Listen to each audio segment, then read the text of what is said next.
ગુજરાત વિધાનસભા શ્રેષ્ઠ ધારાસભ્ય અને રાજ્યના પૂર્વ વન મંત્રી મોહનસિંહભાઈ રાઠવાનો 82માં જન્મદિવસની ઉજવણી કરવામાં આવી।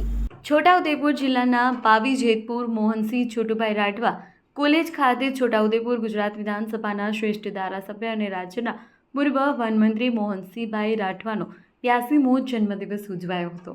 જે કાર્યક્રમમાં પ્રસિદ્ધ લેખક દીપકભાઈ કાશીપુરિયા, ગણપતભાઈ બેચરભાઈ નાઈ, ગણપતસિંહ કોદરસિંહ રાઠવાના દ્વારા લખેલ તમારે સફળ થવું છે, જીવન સૌરભ, મારી જીવનયાત્રા, પાલનો પમરાટ, ચાલને જીવી લઈએ, અમે નિશાળના છૈયા જેવા 6 જેટલા પુસ્તકોનું વિમોચન કરવામાં આવ્યું હતું। આ જન્મદિવસ અને પુસ્તક વિમોચન તથા વિતરણનો કાર્યક્રમ ડૉક્ટર રાજેન્દ્રભાઈ હાથીના આશીર્વચન હેઠળ છોટાઉદેપુર ધારાસભ્ય અને મોહનસિંહ રાઠવાના સુપુત્ર રાજેન્દ્રસિંહ રાઠવાના અધ્યક્ષસ્થાને યોજવામાં આવ્યો હતો। જ્યારે પાવી જેતપુર પૂર્વ ધારાસભ્ય સુખરામભાઈ રાઠવાએ પણ કાર્યક્રમમાં હાજરી આપી હતી। યોજાયેલા કાર્યક્રમમાં ખૂબ મોટી સંખ્યામાં છોટાઉદેપુર જિલ્લાના આગેવાનો, વડીલો, વિદ્યાર્થીઓ અને શુભેચ્છકો ઉપસ્થિત રહ્યા હતા। અહેવાલ મા ન્યૂઝ, ઇમરાન સિંધી, છોટાઉદેપુર।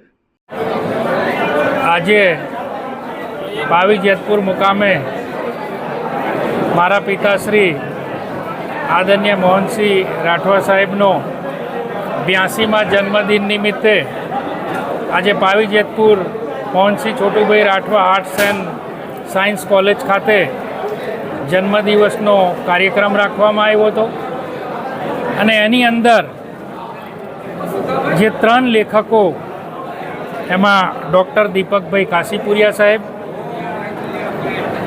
ગણપતભાઈ નાઈ સાહેબ અને નરવતસિંહ કોદરસિંહ રાઠવા કે જેઓએ તમારે સફળ થવું છે, જીવન સૌરભ, મારી જીવનયાત્રા, પાલનો પમરાટ, ચાલને જીવી લઈએ અને અમે નિશાળના છૈયા એના આવા પુસ્તકોના આ 3 લેખકોના પુસ્તક વિમોચનનો પણ કાર્યક્રમ થયો।